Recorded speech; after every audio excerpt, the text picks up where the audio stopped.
नमस्कार सभी को। परीक्षा जंक्शन के इस प्लेटफॉर्म पे सभी का हार्दिक स्वागत है।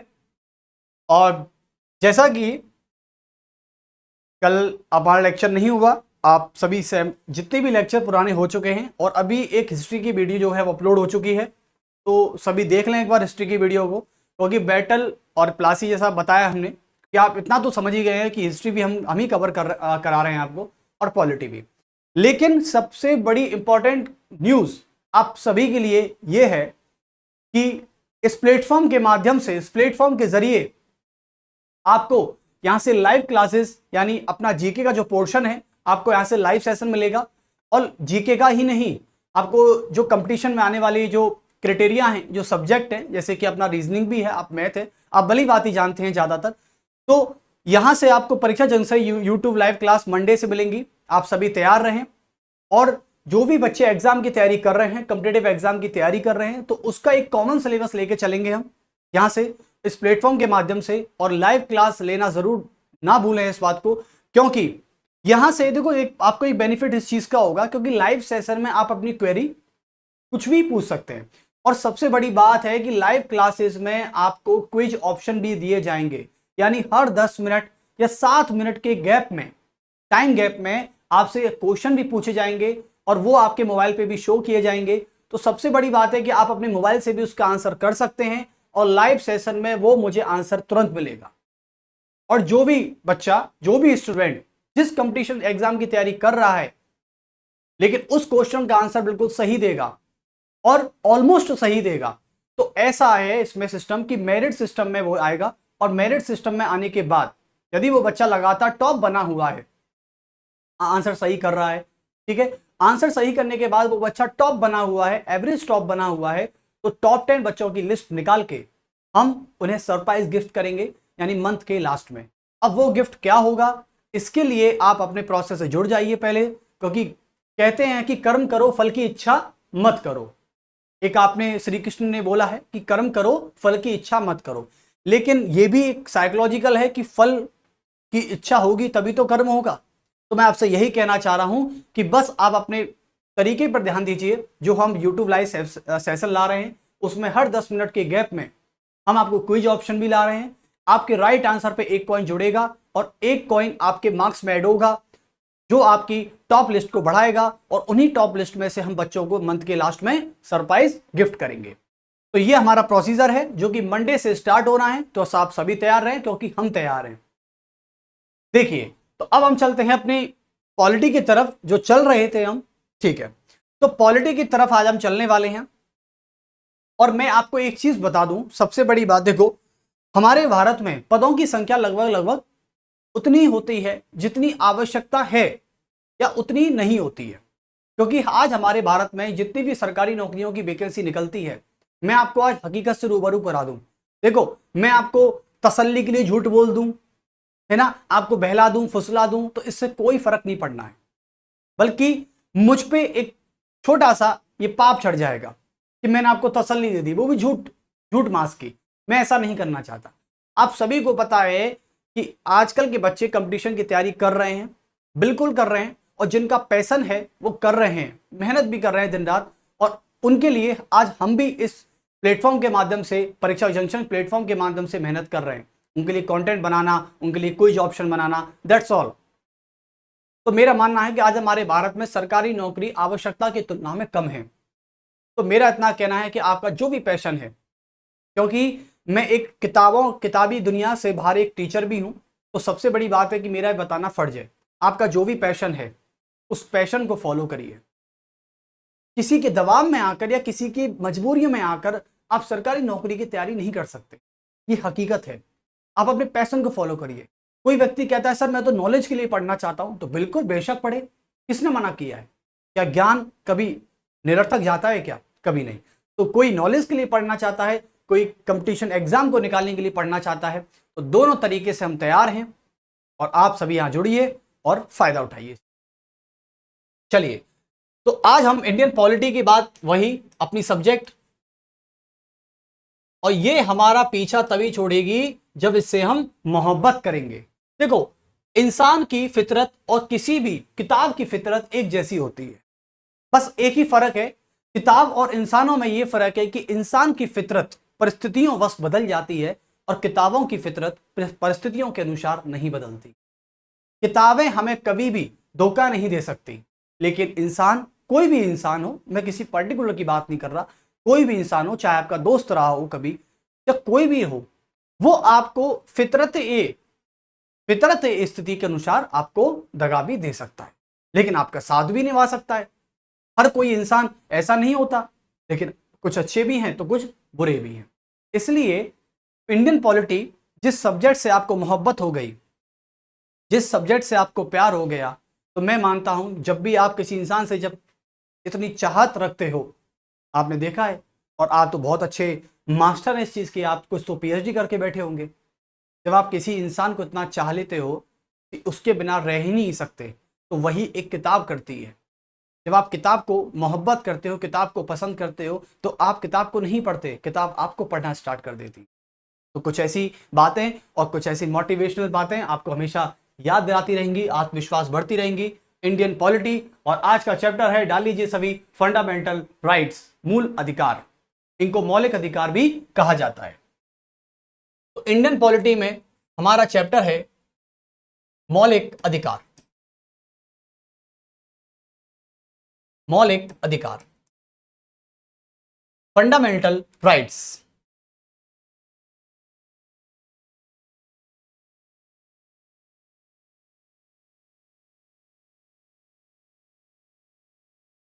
Fundamental rights. चलिए, तो देखो, मौलिक अधिकार की हम बात कर लेते हैं। मौलिक अधिकार में सबसे बड़ी बात मैं आपसे कहना चाहता हूं कि इस मौलिक अधिकार ही इसका नाम क्यों रखा गया। देखो, सबसे पहले ये हमारे संविधान में कहां मिलते हैं बच्चों, एक बार देख लेते हैं। ये हमारे संविधान में, संविधान के भाग 3 और अनुच्छेद 12 से लेकर 35 तक मिलते हैं। आप सभी को पता है, जब मैं प्रस्तावना पढ़ा रहा था, प्रेम्बल पढ़ा रहा था, तो प्रेम्बल में ये साफ साफ मैंने मौलिक अधिकारों को बताया था, और मैंने यह भी बोला था कि यहां पर मैं इतना एक्सप्लेन नहीं कर सकता, क्योंकि टीचर्स की भी कुछ लिमिटेशंस होती हैं कि वो कब, कहां, कैसे, क्या बोलना है, वो टीचर तय करता है। तो इसलिए मैंने प्रस्तावना में मौलिक अधिकारों के बारे में ज्यादा नहीं बोला था, क्योंकि वही बोल देता तो इस चैप्टर को कौन कराता, फिर इस चैप्टर को आगे कैसे करते। तो इसलिए हमें कुछ इंटरेस्टिंग पॉइंट छोड़ने पड़ते हैं, ताकि आप उसे चैप्टर में पढ़ो तो चैप्टर में ही समझो। चलिए, मिले कि परिचय मैं बता चुका था। मौलिक अधिकार हमारे संविधान के भाग 3 में पाए जाते हैं, और ये डाले गए थे भीमराव अंबेडकर जी के द्वारा, जो ड्राफ्टिंग कमेटी के चीफ थे। तो संविधान के भाग 3 में, और अनुच्छेद आपका है 12 से 35, यानी 12 से 35 तक आपको ये दिए गए हैं मौलिक अधिकार, जिन्हें संविधान के भाग 3 में डाला गया है। इसके बाद दूसरी बात करते हैं हम, यह भारत के, यानी भारत के संविधान के भाग 3 को, भारत के संविधान के भाग 3 को, भाग 3 को भारत के संविधान का, भारत के संविधान का, संविधान का मैग्ना कार्टा कहा जाता है। मैग्ना कार्टा कहा जाता है।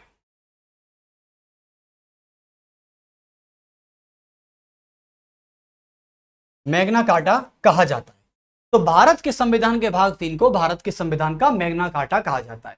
अच्छा, ये मैग्ना कार्टा जो शब्द है, ये बड़ा बार बार आ रहा है। जब आपको पता है, जब मैं इतिहास पढ़ा रहा था, तो इतिहास में भी मैंने यही बात कही थी, आपसे कही थी ना, जब ब्रिटिश ईस्ट इंडिया कंपनी आ रही थी सन 1600 में 31 दिसंबर को, तो महारानी एलिजाबेथ ने अपने ब्रिटिश अधिकारियों को क्या जारी किया था, एक घोषणा पत्र जारी किया था, मैग्ना कार्टा जारी किया था। आप इतना समझ लीजिए कि मैग्ना कार्टा का मतलब होता है एक वह घोषणा पत्र, एक वह घोषणा पत्र, यानी वह डिक्लेरेशन लेटर, जिस पर हमारे अधिकार लिखे हुए होते हैं, या कोई घोषणा लिखी होती है, या कोई आदेश लिखा होता है। उस शब्द को, उस प्रारूप को, उस ड्राफ्ट को मैग्ना कार्टा कहा जाता है। यानी ये वह ड्राफ्ट होता है, आप चाहो तो एक नॉलेज के लिए ले सकते हो कि वह ड्राफ्ट जिस पर जिस पर आदेशों की घोषणाएं लिखी होती हैं, आदेशों की घोषणाएं लिखी जाती हैं, आदेशों की घोषणाएं लिखी जाती हैं, उस शब्द को कहते हैं मैग्ना कार्टा। लेकिन अब आगे चलते हैं, आगे देखो, अब ये बात आप समझ गए यहां तक, लेकिन एक बात मुझे समझ में नहीं आ रही यहां, क्या आप मुझे बताना चाहेंगे या फिर मैं खुद ही सोच लूं? तो क्या सोचना है मुझे और क्या आपको बताना है कि भारत के संविधान के भाग 3 को 12 से 35 तक डाला गया है। भारत के संविधान के भाग 3 को मैग्ना कार्टा कहा जाता है। हमारे यहां पे देखा जाए, भारत के यानी 1949 के संविधान में, 1949 का जो संविधान था, अब बोलोगे सर आप दो संविधान की बात क्यों करते हो, हमें कंफ्यूज करते हो। अरे भाई, दो संविधान की बात नहीं कर रहे हम संविधान एक ही है, लेकिन उसमें थोड़ा बहुत संशोधन होके, यानी परिस्थितियों के अनुसार थोड़ा बहुत संशोधन किया गया, और संशोधन के बाद संविधान तो वही है, लेकिन उसमें अमेंडमेंट करके उस संविधान का थोड़ा क्राइटेरिया बढ़ा दिया गया है। इतना है, जो हमेशा संशोधन होते रहेंगे, चाहे सरकार किसी की भी हो। तो 1949 के संविधान में आप सभी को पता है कि 7 मूल अधिकार थे। कितने थे? 7 मूल अधिकार थे। 7 मूल अधिकार थे। 7 मूल अधिकार थे, ठीक है। कौन से थे, एक बार इन पर डिस्कस कर लेते हैं।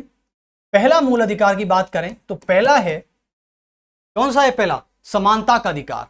कौन सा? समानता का अधिकार या समता का अधिकार। समता का अधिकार, और यह आता है हमारे आर्टिकल में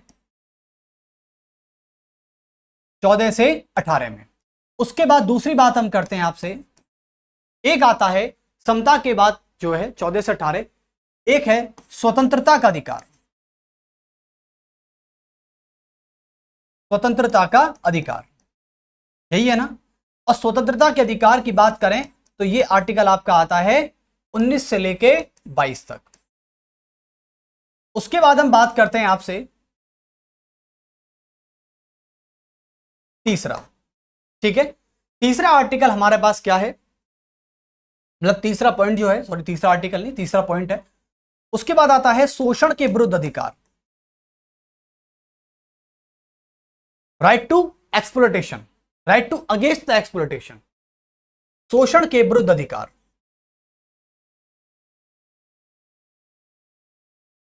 और यह आर्टिकल आपको मिलेगा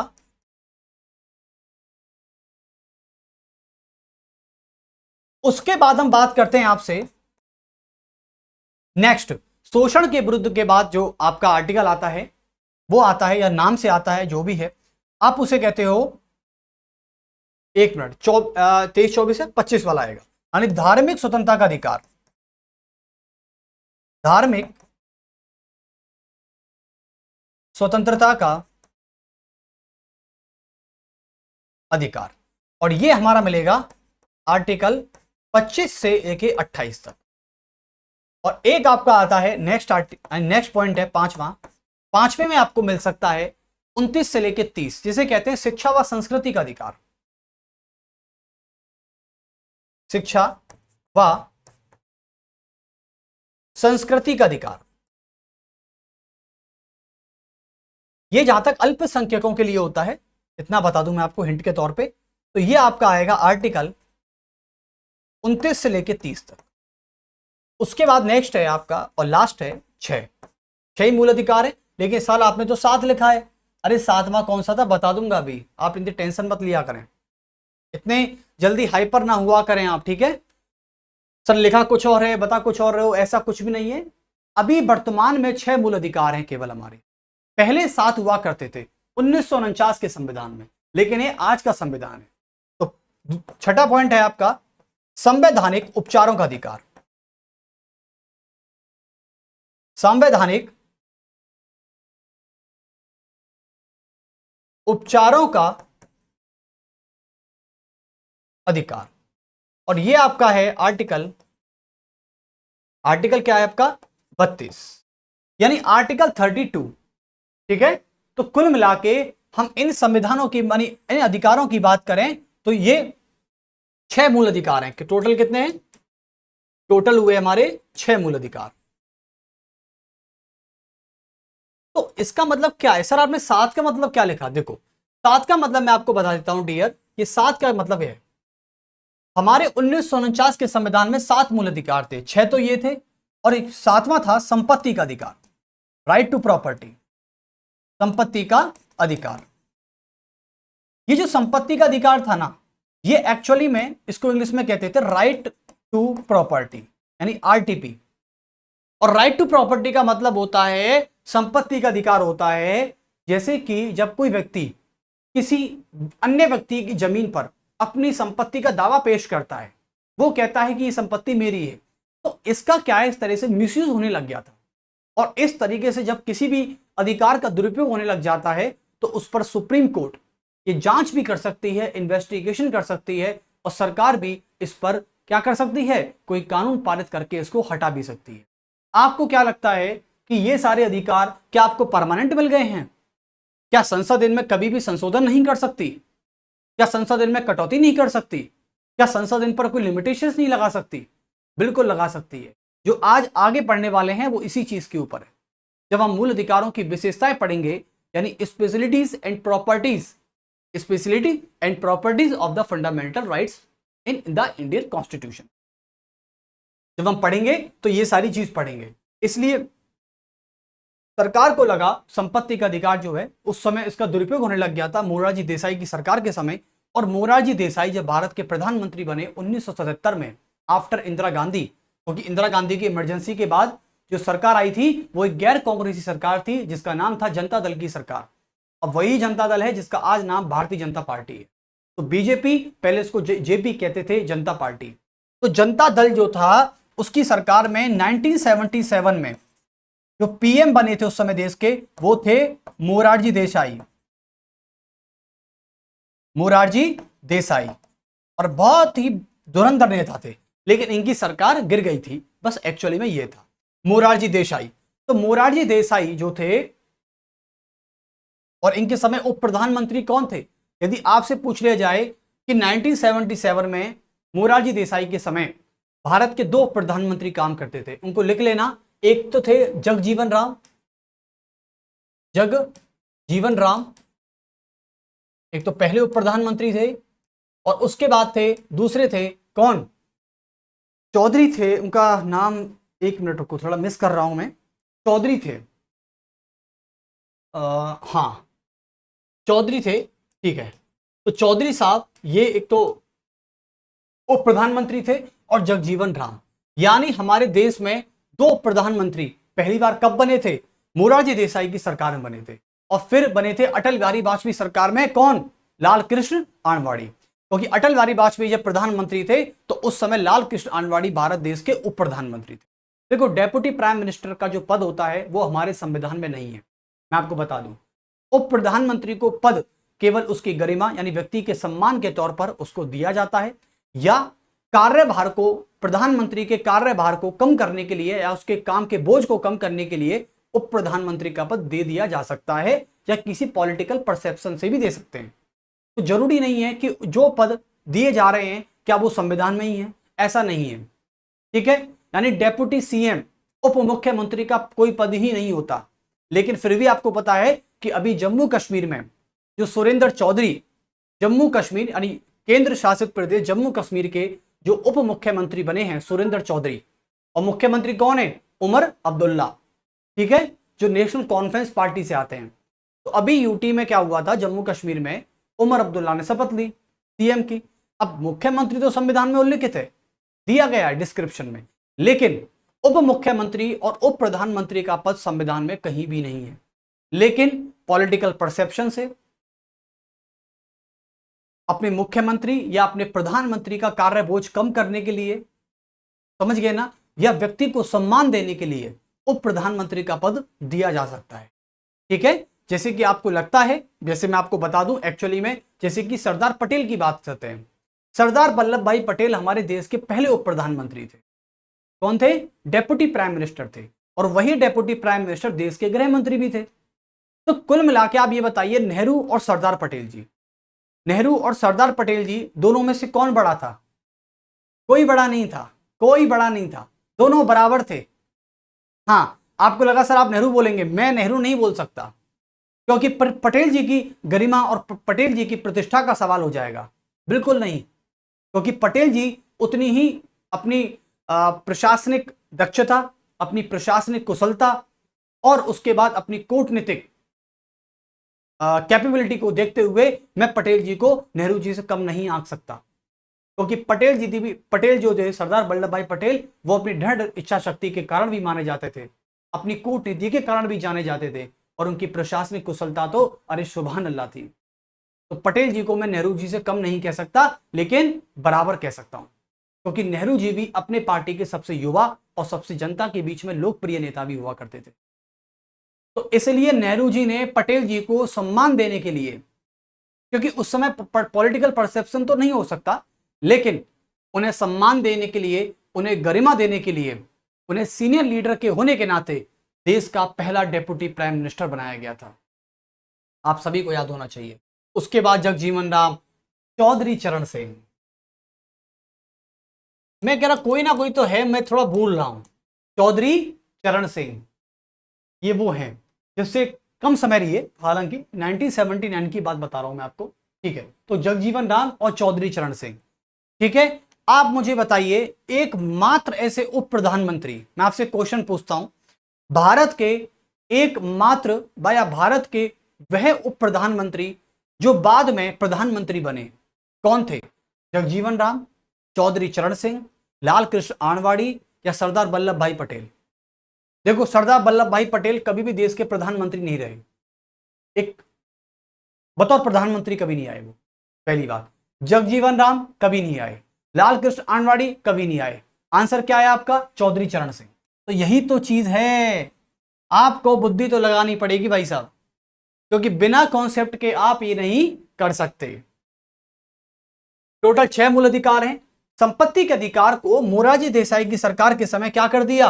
हटा दिया गया, और एक कॉन्स्टिट्यूशन अमेंडमेंट किया गया जिसका नाम था 44 1978, और इस संपत्ति के अधिकार को संविधान के भाग 3 से निकालकर कहां रख दिया गया? और इसको रख दिया गया आज संविधान के भाग 12 में, और अनुच्छेद कौन सा? अनुच्छेद था 300A, अनुच्छेद 300A में, और संविधान के भाग 12 में रख दिया गया है। और आज इसे मौलिक अधिकार ना कह के क्या कहते हैं? इसको आज कानूनी अधिकार के नाम से जाना जाता है, कानूनी अधिकार के नाम से जाना जाता है राइट टू प्रॉपर्टी को। तो आप सभी समझ गए ना?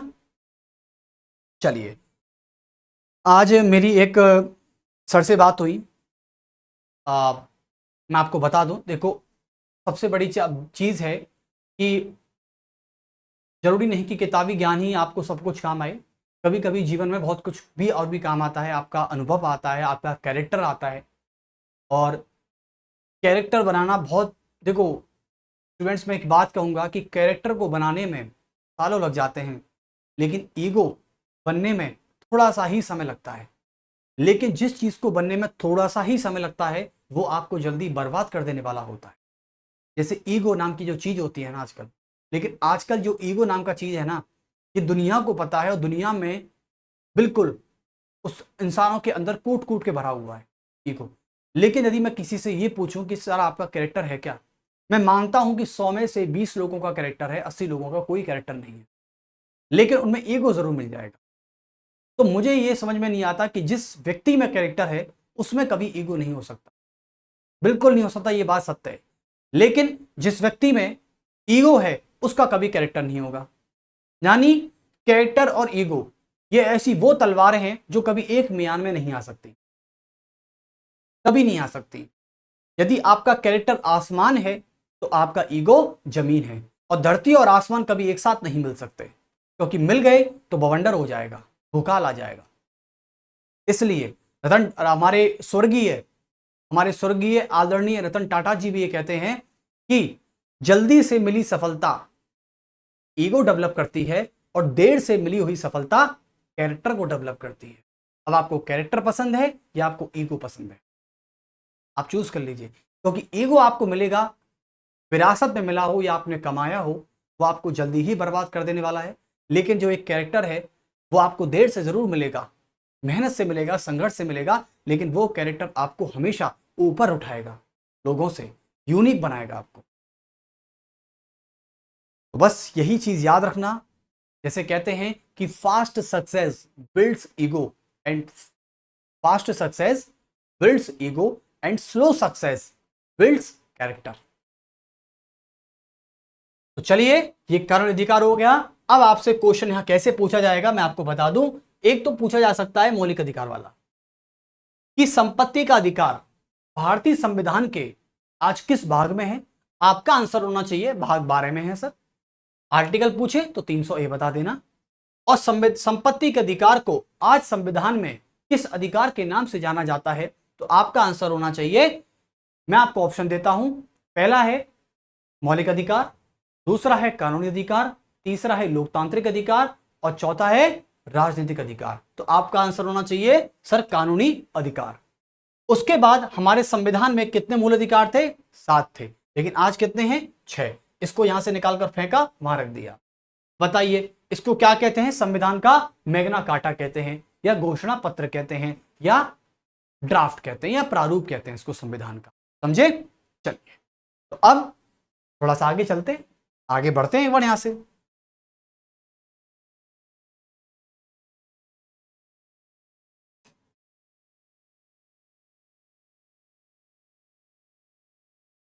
आजकल एक करंट में जो न्यूज चल रही है, आजकल सबसे बड़ा करंट में जो न्यूज चल रहा है आजकल, वो लॉरेंस बिश्नोई का चल रहा है।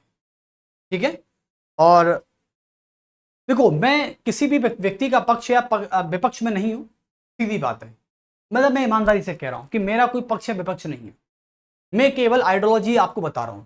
ठीक है, जैसे कि अभी लॉरेंस बिश्नोई का बहुत बड़ा ट्रेंड चल रहा है, और लॉरेंस बिश्नोई अभी जैसे कि बड़ी बड़ी हस्तियों, बॉलीवुड की हस्तियों को जो धमकी दी है, और जिस प्रकार से वो खालिस्तानियों के विरुद्ध में काम कर रहा है, हाँ, लेकिन मैं खालिस्तानियों के समर्थन में भी नहीं हूं, इतना मैं कह सकता हूं। लेकिन बॉलीवुड हस्ती में जो हो रहा है मैं उसको नहीं जानता। ठीक है, सबसे बड़ी बात है कि आज लॉरेंस बिश्नोई का जो एक बहुत चर्चे में है, लॉरेंस बिश्नोई की कुछ लोग तुलना, जैसे मेरा मानना है, मैंने गणित लगाया बहुत सा, कुछ लोग लॉरेंस बिश्नोई की तुलना दादू इब्राहिम अंडरवर्ल्ड डॉन से कर रहे थे। मैंने कल देखा तो एक जो व्यक्ति बोल रहे थे, खैर वो उनका पॉइंट ऑफ व्यू हो सकता है, ऐसा सोचते होंगे, तो ठीक है, मैं इसका भी सम्मान करता हूं। तो लॉरेंस बिश्नोई के बारे में कुछ दादू इब्राहिम से वो क्या कर रहे थे? तुलना कर रहे थे, और तुलने में उनको ऐसे बोला कि लॉरेंस बिश्नोई जो है वो दादू इब्राहिम ही है। तो मुझे एक चीज समझ में आई कि ऐसा नहीं हो सकता, क्योंकि दादू इब्राहिम की जो हिस्ट्री रही है वो एक क्रिमिनल की रही है। वो एक क्रिमिनल बिजनेसमैन था, वो वसूली करते थे साहब, वो मासूमों की जान लेता था दादू इब्राहिम जो थे, तभी तो भारत में प्रवेश नहीं है उसको। आज भी दादू इब्राहिम यदि भारत के किसी भी सीमा पर पाया गया तो तुरंत शूट आउट किया जाएगा। यानी भारत की सरकार यह ऐलान करती है और हर व्यक्ति को अधिकार देती है कि यदि दादू इब्राहिम आपको कहीं भी दिखे, आप मारिए, हम आपको इनाम देंगे। ठीक है, तो दादू इब्राहिम जिसकी सरकार, चाहे सरकार कोई भी हो, आज की सरकार यदि कल की सरकार या परसों की सरकार यही बोल रही थी कि दादू इब्राहिम एक क्रिमिनल बिजनेसमैन था, मासूमों की जान लेने वाला था, वो कभी भी, मतलब कहते हैं जिसके अंदर दिल नहीं होता। लेकिन यहां पे लॉरेंस बिश्नोई का फैक्टर थोड़ा अलग है। यहां पे देखो, मैं मानता हूं कि कानून को अपने हाथ में लेना एक अपराध होता है, कानून को अपने हाथ में नहीं लेना चाहिए। ठीक है, चाहे कैसे भी हो। लेकिन एक बात तो माननी पड़ेगी कि पूरा, भाई साहब, पूरा इंडिया हिला के पटक दिया इस व्यक्ति ने, पूरा बॉलीवुड, पूरा, मतलब खालिस्तानियों तक डर डर के बैठ गए हैं लोग।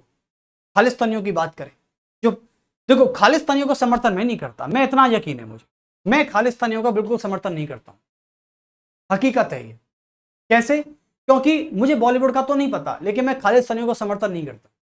क्यों नहीं करता? कि जो देश को तोड़ने की बात करते हैं, मैं उनका समर्थन बिल्कुल भी नहीं करूंगा। ठीक है, क्योंकि जो बंदूकों की ट्रेनिंग लेते हैं देश को तोड़ने के लिए, जो देश के विरोधी नारे लगाते हैं, मैं उनके समर्थन में तो बिल्कुल बात नहीं कर सूंगा। 1% सिंपैथी नहीं है मेरे खालिस्तानियों, ये मेरा अपना समर्थन है, ये मेरी अभिव्यक्ति है, मैं बोल सकता हूं।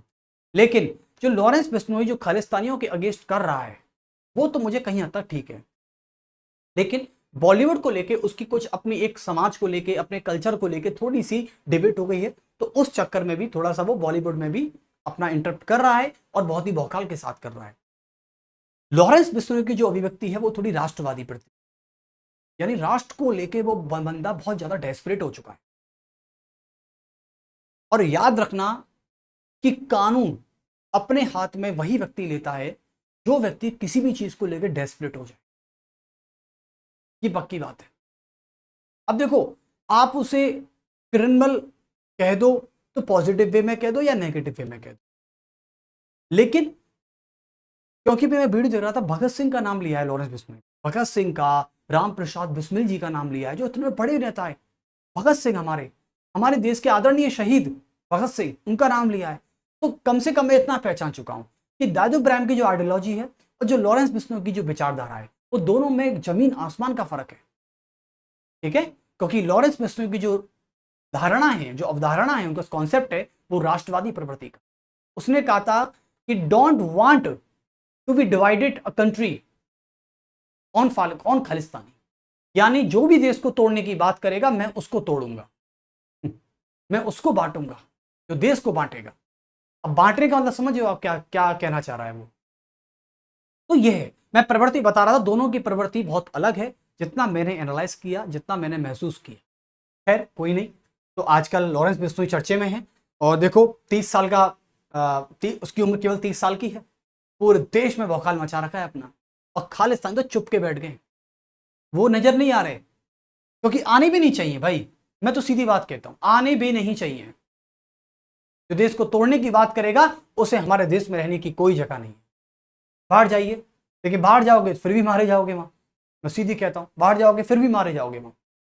चलिए खैर कोई नहीं, हम तो विचारधारा की बात कर रहे थे, और लॉरेंस बिश्नोई जो खालिस्तानियों के प्रति कर रहा है बहुत अच्छी बात है, करता रहे, मैं तो कहता हूं करता रहे। ठीक है, क्योंकि मुझे भारत से प्यार है, मैं भारत के लिए, भारत का नागरिक हूं, मुझे भारत से प्यार है, और जो मेरे देश को तोड़ने की बात करेगा हम उसको तोड़ेंगे, सीधी बात कहेंगे। चलिए आगे चलते हैं नेक्स्ट।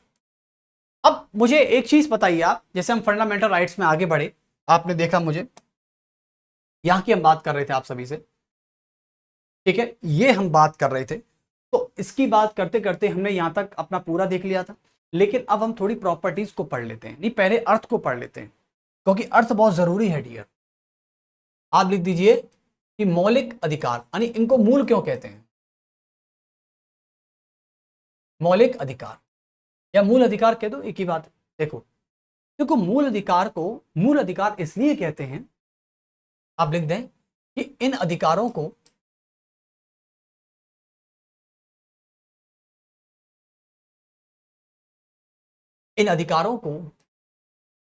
मूल इसलिए कहा गया, इन अधिकारों को मूल इसलिए कहा गया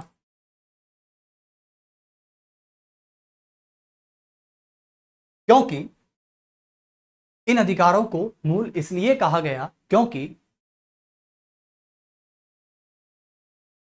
इसलिए कहा गया क्योंकि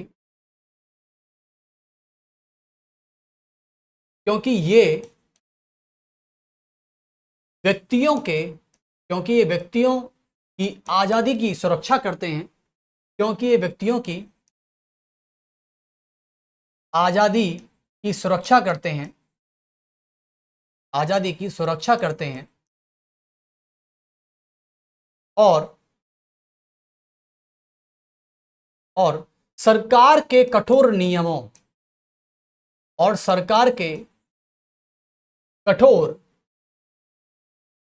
नियमों के खिलाफ काम करते हैं, के खिलाफ काम करते हैं, के खिलाफ कार्य करते हैं, के खिलाफ कार्य करते हैं, और क्या करते हैं, और व्यक्ति का सॉरी, नियमों के खिलाफ काम करते हैं, और न्यायालय द्वारा और न्यायालय द्वारा इन्हें सुरक्षा की गारंटी प्रदान दी जाती है, सुरक्षा की गारंटी प्रदान की जाती है, गारंटी प्रदान की जाती है, इन्हें सुरक्षा की गारंटी प्रदान की जाती है और यह व्यक्ति का चहुमुखी विकास करते हैं और यह व्यक्तियों का विकास, और विकास कैसे, डेवलपमेंट कैसे करते हैं। आपने पूछा सर कि सर राइट्स हमारे में डेवलपमेंट कैसे कर सकता है, तो आपको पता होना चाहिए कि राइट्स डेवलप कैसे कर सकता है। देखिए जैसे व्यक्तियों को डेवलप कैसे करेगा, जैसे कि इस तरीके से कर सकता है। पहला, जैसे कि भौतिक विकास करेगा उनका, ये से कहते हैं मेंटली फिजिकली डेवलपमेंट, भौतिक विकास करेगा, उनका मानसिक विकास भी करेगा, ये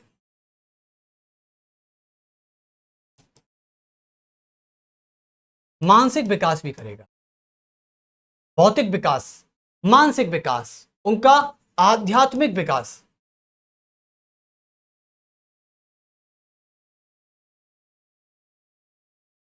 और उनका एक नैतिक विकास भी करेगा। यानी कुल मिला के मैं ये कहना चाह रहा हूं कि जब व्यक्तियों का विकास हो रहा है, न्यायालय के द्वारा इन्हें सुरक्षा की गारंटी प्रदान है कि भैया न्यायालय ये कहता है कि हमारे संविधान में दिए गए सभी मूल अधिकार मेरी सुरक्षा के कटघरे में हैं। यानी मैं, कोर्ट ये कहता है, चाहे सेशन कोर्ट हो, चाहे हाई कोर्ट हो, चाहे सुप्रीम कोर्ट हो, सुप्रीम कोर्ट भी यही कहता है और हाई कोर्ट भी यही कहता है कि हम आर्टिकल 32 और 226 का प्रयोग करके इन मूल अधिकारों को सुरक्षा की गारंटी देते हैं। यानी कोई भी व्यक्ति या कोई भी सरकार इनसे छेड़छाड़ करेगा तो चाहे वो कोई छोटा व्यक्ति हो चाहे कोई बड़ा हो, उसके खिलाफ कार्रवाई की जाएगी, उसको दंडित किया जाएगा। यानी मूल अधिकार हमेशा सुरक्षित रहेंगे व्यक्तियों के लिए। और यदि मान लो व्यक्तियों ने इनके खिलाफ करना बात कर दिया जिस दिन, तो व्यक्तियों के खिलाफ भी ये कार्रवाई हो सकती है। यानी न्यायालय मौलिक अधिकारों में हनन करने वाला कोई भी व्यक्ति, चाहे छोटा हो, चाहे बड़ा हो, चाहे अमीर हो, चाहे गरीब हो, चाहे ऊंचा हो, चाहे नीचा हो, कोई फर्क नहीं पड़ता, किसी की जात हो या किसी का धर्म, किसी भी तरीके का कोई भेदभाव नहीं पड़ता। यानी न्यायालय उस पर कार्रवाई करेगा ही करेगा, चाहे वो कोई सरकारी क्यों ना हो, चाहे भारत का राष्ट्रपति ही क्यों ना हो, चाहे भारत का प्रधानमंत्री क्यों ना हो। ये कभी भी मौलिक अधिकारों के खिलाफ जाकर कोई भी ऐसा कानून नहीं बना सकते जिससे व्यक्तियों के अधिकारों का हनन हो रहा हो। और यदि व्यक्तियों के अधिकारों का हनन हो रहा है तो न्यायालय में उनको जाकर हम चुनौती दे सकते हैं कि सर, सरकार ने मेरे इस राइट्स को छीनने की कोशिश की मुझसे, ये तो मेरा राइट है। तो याद रखना, न्यायालय वहां पर आपका ही पक्ष लेगा यदि आप वहां सही है तो। लेकिन आपने मौलिक अधिकारों की आड़ में कोई ऐसा काम कर दिया है जो आपको नहीं करना चाहिए था, या संविधान से परे जाकर या कानून से बड़ा बनने की आपने कोशिश की है, तो फिर सुप्रीम कोर्ट आपको वहीं डांटेगा और वहीं आपके खिलाफ भी कार्रवाई करेगा। समझ गए ना? चलिए, तो इन्हें आजादी की सुरक्षा करते हैं ये, और सरकार के कठोर नियमों के खिलाफ काम करते हैं। सरकार चाह के भी कभी भी ऐसा कानून नहीं बना सकती, या चाह कर तो छोड़ो, यदि चाहने के साथ भी यदि ऐसा कानून बना भी देती है, वो बना भी देती है, तो सुप्रीम कोर्ट और हाई कोर्ट को यह पावर है, राज्यों के मामले में हाई कोर्ट को और केंद्र के मामलों में सुप्रीम कोर्ट को, भारत के मामले में सुप्रीम कोर्ट को यह पावर है कि वो किसी भी विधानमंडल या संसद से पारित हुए किसी भी कानून को तुरंत निरस्त कर सकती है। अब आप पूछोगे सर, संसद में बिल आया और राष्ट्रपति ने उस पर हस्ताक्षर कर दिया। मान लो संसद से कल को कोई बिल पारित होता है बहुमत से, ठीक है, क्योंकि मौलिक अधिकारों में संशोधन किया है, तो इसका मतलब यह है कि वो बहुमत से किया होगा, ठीक है, 368 से किया होगा, स्पेशल मेजोरिटी से किया होगा, ठीक है। अब मान लो संसद बिल पारित कर देती है और वो कानून बनने के लिए जाता है राष्ट्रपति के पास। जैसा कि आप सभी ने पढ़ा है कि संसद के मामले में राष्ट्रपति की शक्ति क्या होती है, यानी parliament power of the Indian president क्या होती है, what are the power of parliament power of the Indian president क्या होती है। राष्ट्रपति की पावर होती है कि संसद से पारित हुए किसी भी विधेयक पर वह अपनी जब तक सहमति नहीं दे देता तब तक वह भारत का कानून नहीं बनता या भारत में लागू नहीं होता, यानी वो अधिनियमित नहीं होता। समझ गए? लेकिन मान लो संसद से पारित हुआ कोई भी विधेयक जो मूल अधिकारों के खिलाफ है और राष्ट्रपति ने उस पर सिग्नेचर कर दिया, तो याद रखना यह अधिनियम, यह कानून पूरे भारत में लागू नहीं होगा, क्योंकि सुप्रीम कोर्ट ने इसे असंवैधानिक करार दिया और सुप्रीम कोर्ट के पास पावर है कि वो किसी भी ऐसे नियम जो सरकार ने बनाया हो और जो मूल अधिकारों के खिलाफ हो, उसको सुप्रीम कोर्ट पूरे देश में लागू नहीं होने देगा और तुरंत उसी समय संसद के इस बिल को निरस्त कर देगा, कानून को खत्म कर देगा। ठीक है, तो इसलिए मौलिक अधिकारों के संरक्षक जो होता है उसको न्यायालय कहा जाता है। तो वो यहां पर लिख सकते हैं कि मौलिक अधिकारों के, क्या लिख सकते हैं कि अदालतें एवं न्यायालय, अदालतें एवं न्यायालयों को या फिर भारत की सुप्रीम कोर्ट को या फिर भारत की सुप्रीम कोर्ट को मौलिक अधिकारों का संरक्षक कहा जाता है। मौलिक अधिकारों का संरक्षक कहा जाता है, संरक्षक कहा जाता है।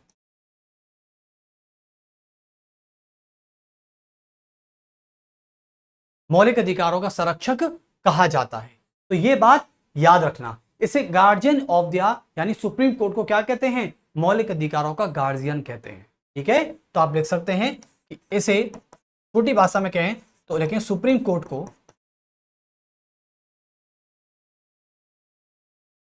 को मौलिक अधिकारों का गार्जियन कहा जाता है, मौलिक अधिकारों का गार्जियन।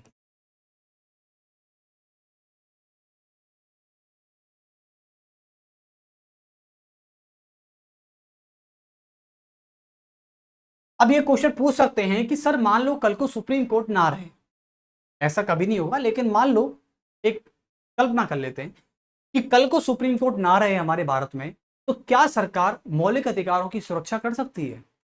देखो, कर भी सकती है और नहीं भी कर सकती, ये सरकार पर डिपेंड करेगा। लेकिन मेरा मानना यह है कि सरकार जो होती है वो एक राजनीतिक इकाई होती है, हमारी एक पॉलिटिकल पार्टी होती है। और याद रखना, जब कभी भी सरकार को हमने तानाशाह बनते देखा भी है। जब देश में हमारे सुप्रीम कोर्ट कमजोर होगी, उस समय हमारे मौलिक अधिकारों का हनन होगा। क्या होगा? हनन होगा। बात देख लेना। आपको भी पता है कि देश को मजबूत करने के चक्कर में, देश को मजबूत करने के हवाले से जब इंदिरा गांधी ने देश में इमरजेंसी लागू की थी, वो भी गलत तरीके से, और जब गलत तरीके से इमरजेंसी लागू की है और उसमें भी मौलिक अधिकारों को सारे मिटा दिया गया। आप सोच रहे हो, जैसे संविधान की आत्मा कहते हैं, उस भाग को परिवर्तन कर दिया गया। आप समझ रहे हो ये कितनी बड़ी तानाशाही थी। लेकिन मैं मानता हूं कि इंदिरा गांधी का नेतृत्व भारत के लिए बहुत अच्छा भी था। क्यों? क्योंकि भारत की एकता और अखंडता के लिए इंदिरा गांधी जानी जाती हैं और हमेशा इतिहास में जानी जाएंगी। जो भारत को एक करके चली गई, जो भारत को अखंड करके चली गई, वो इंदिरा गांधी आज हमारे बीच नहीं है, तो उनको इनके लिए भी याद किया जाता है। लेकिन उनको एक बुरे समय के लिए भी याद किया जाता है कि उन्होंने जो इमरजेंसी लगाई वो गलत तरीके से लगाई। और कोई व्यक्ति इमरजेंसी गलत तरीके से तभी लगा सकता है जब वो मौलिक अधिकारों के खिलाफ जाता है, तानाशाही करता है, जब ही जा सकता है। क्योंकि ऐसे ही सरकार कोई इतना बड़ा फैसला और इतना कठोर फैसला नहीं ले सकती। वो तभी ले सकती है जब उसके इरादे ठीक नहीं होते। तो मेरा भी ये भी कहना है, मैं ऐसा नहीं है कि इंदिरा गांधी के केवल एक बुरे पक्ष की बात कर रहा हूं, इंदिरा गांधी के एक अच्छा पक्ष भी था। इंदिरा गांधी ने जिस समय हमारे भारत को एक किया, और उस समय आपको बता दूं एक सिक्किम का बहुत बड़ा केस भी था। चाइना कभी भी, आपको पता है कि चाइना जो है, चाइना की सीमा हमसे लगती है 3338 किलोमीटर की सीमा लगती है। इंडिया चाइना का बॉर्डर लगभग इतना लंबा है, 3300-3400 के आसपास है। ठीक है, तो 3300-3400 किलोमीटर की सीमा लगती है, 3488 किलोमीटर, 3488 किलोमीटर की लगती है। चाइना केवल भारत में इसे 2000 किलोमीटर की सीमा मानता है। पहले आपको पता है चाइना कभी सिक्किम को भारत का अंग नहीं मानता था। देखिए जब से इंदिरा गांधी सरकार ने 36वां संवैधानिक संशोधन 1976 जब किया, 1976 किया, तो आपको पता है सिक्किम पर आज चाइना डिस्प्यूट नहीं करता है। ये इंदिरा गांधी की पावर है। इंदिरा गांधी की दूसरी पावर की हम बात करते हैं, आज सिक्किम पर कोई विवाद नहीं है चाइना का। सिक्किम को वो कहता है, खुद अपने मिनिस्ट्री में कमिट किया गया कि चाइना सिक्किम को भारत का अंग मानता है। वो अरुणाचल को नहीं मानता होगा, मैं मानता हूं इस बात को, और वो कमिट भी करता रहता है इस चीज को लेके। चाइना और इंडिया के बीच में तो इतनी, चाइना खुद सिक्किम को लेके इतना वो हो गया, पहली बात। दूसरी बात करते हैं, इंदिरा गांधी की दूसरी पावर की बात करें जो हमारे लिए फायदेमंद थी, क्या थी, कोई बता सकता है? जैसे कि बांग्लादेश को आजाद करवाना। जब पूर्वी पाकिस्तान जो था, जिसको हम बांग्लादेश आज कहते हैं, ये पूर्वी पाकिस्तान में जो एक्चुअली में हमारी भारत की इंटीग्रिटी, हमारी भारत की सॉवरेनिटी और हमारी भारत की फ्रेटर्निटी को जो ये नुकसान पहुंचाते थे पाकिस्तान वाले, आज इन पाकिस्तान को आंख दिखाई और बांग्लादेश को आजाद करवा के, उसका नाम पूर्वी पाकिस्तान को आजाद करवा के बांग्लादेश बनाया शेख मुजीबुर रहमान के नेतृत्व में। तो आप सोच रहे हो, ये इंदिरा गांधी की दूसरी पावर थी भारत के हित में। बहुत मतलब काफी सारे चेंजेस थे, समझ गए ना? तो इंदिरा गांधी की पावर है, ये इंदिरा गांधी के अच्छे पक्ष भी हैं कुछ। चलिए उसके अलावा हम बात करते हैं। तो आप यहां तक समझ चुके हैं कि अदालतें और न्यायालयों को भारत की सुप्रीम कोर्ट का मौलिक अधिकारों का संरक्षक कहा जाता है। एक बार मैंने एसएससी में एक क्वेश्चन दे दिया था ऑफलाइन वाले बच्चों को, ये मैंने एक्चुअली में पढ़ाया नहीं था उस समय, और देखो छोटी छोटी चीजें कभी निकल जाती है दिमाग से, तो मैंने एक बार दे दिया कि भारत में मौलिक अधिकारों का संरक्षक किसे माना गया है। भारत में मौलिक अधिकारों का, या भारत के संविधान में मौलिक अधिकारों का संरक्षक किसे माना गया है, यानी who is the guardian of fundamental rights. ठीक है, तो इसका आंसर मैंने ऑप्शन में क्या लिखा, ऑप्शन में लिखा मैंने अदालतें यानी कोर्ट, उसके बाद या supreme court, option A. Option B लिखा मैंने गवर्नमेंट, सरकारें, ये राज्य हो या केंद्र हो, कोई भी हो, सरकारें। तीसरा क्या लिखा मैंने, तीसरा लिखा मैंने नौकरशाही, जिसे ब्यूरोक्रेसी कहते हैं, collector, IAS, IPS, IFS, Akhil Bharatiya सेवाएं, ऑल इंडियन सर्विसेज, ये लिखा मैंने नौकरशाही। और एक लिखा मैंने क्या ले सकते हैं, न्यायपालिका, विधायिका और भारत का राष्ट्रपति। हाँ, ये लिख दिया मैंने, क्योंकि भारत का राष्ट्रपति, अदालतें यानी न्यायालय, और सरकारें, या फिर तुम्हारी नौकरशाही। तो पता है बच्चों ने क्या किया, बच्चों ने नौकरशाही पे क्लिक किया कि भैया ब्यूरोक्रेसी, कलेक्टर हमारे राइट्स को बचाएगा क्योंकि वो राइट्स पढ़ के आया है। अरे भाई, कलेक्टर से भी बड़े और भी लोग हैं यहाँ पर। अदालतें हैं, तय करती हैं कि कौन सा अधिकार लागू होगा और कौन सा अधिकार लागू नहीं, या कौन सा अधिकार मौलिक अधिकार है और कौन सा अधिकार मौलिक अधिकार नहीं है। ये तय करने वाला सुप्रीम कोर्ट होता है, ना कि सरकार होती है। और संविधान की व्याख्या करने का अधिकार भी किसको दिया गया है, सुप्रीम कोर्ट को दिया गया है, अदालतों को दिया गया है, ना कि सरकारों को दिया गया। ठीक है, सरकारें तो संविधान को फॉलो करती हैं, लेकिन संविधान को पालन करवाने वाला सुप्रीम कोर्ट होता है। तो चलिए, और सबसे बड़ी खबर, हमारे सुप्रीम कोर्ट के नए चीफ जस्टिस ऑफ इंडिया जो नेक्स्ट मंथ सक्सीड होने वाले हैं, और ये रिप्लेस करेंगे डीवाई चंद्रचूड़ को, उनका नाम होगा संजीव खन्ना। तो ये करंट की न्यूज है, आप सभी इसको कोट कर लीजिएगा। तो फिर मिलते हैं आपसे जल्दी ही। नमस्कार सभी को, जय हिंद, जय भारत।